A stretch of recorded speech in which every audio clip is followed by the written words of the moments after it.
The clock struck midnight. On a deserted road far from the city, Daniel, an experienced crime reporter, was driving home. That night, he had been working on a dangerous case. The car's headlights illuminated the dense shadows of the forest, and an eerie silence filled the air. Daniel slowed down as he suddenly noticed a dark figure ahead. As he got closer, he saw that a wounded German Shepherd was lying in the middle of the road.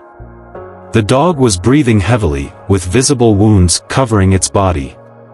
Hesitantly, Daniel stepped out of his car and approached the dog.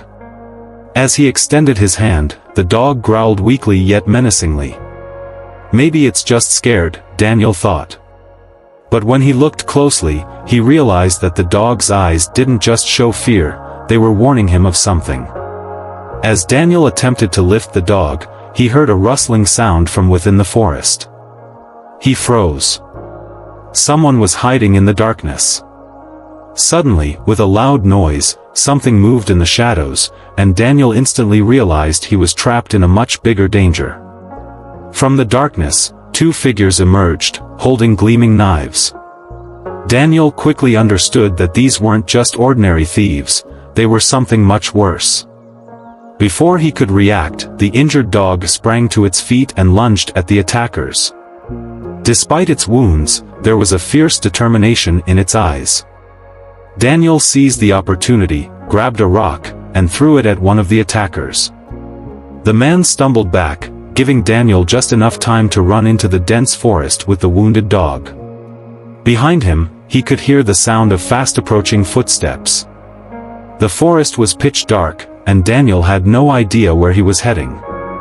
After running blindly for a few minutes, Daniel spotted a small, abandoned hut in the distance. He hurried inside and bolted the door. His heart was pounding, and his breaths were ragged. He needed to think fast. An idea struck Daniel. I need to call the police. He quickly pulled out his phone and dialed 911. Speaking quickly, he informed them of the situation and shared his location. Meanwhile, the attackers had reached the hut. The dog, still injured, stood alert, its eyes filled with the same protective fury as before. The attackers broke in, and just as one of them lunged at Daniel, the dog leaped forward, attacking fearlessly. Taking advantage of the chaos, Daniel grabbed a heavy wooden stick and knocked the second attacker unconscious. By the time the police arrived, the dog was severely wounded. Daniel knelt beside it and whispered, "You saved my life, I won't let you go." The police examined one of the attackers and then turned to Daniel with a knowing look. "This is the same man you exposed in your crime report months ago. Your report forced him into hiding, and that's why he came after you." Daniel finally understood everything. The attackers weren't random criminals, they were out for revenge.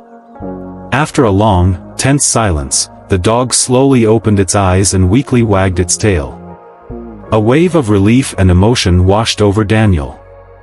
Upon interrogation, the captured assailant revealed a shocking truth.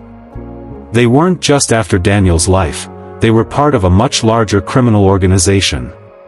The organization knew Daniel was on the verge of uncovering even bigger secrets, and they wanted to silence him forever. The police assured Daniel they would increase security around him while also closing in on the rest of the criminal network. With the criminals arrested, Daniel made a decision: he would keep the dog, Bruno, by his side forever. This dog wasn't just an animal, he was a guardian, a friend, and a symbol of loyalty and sacrifice.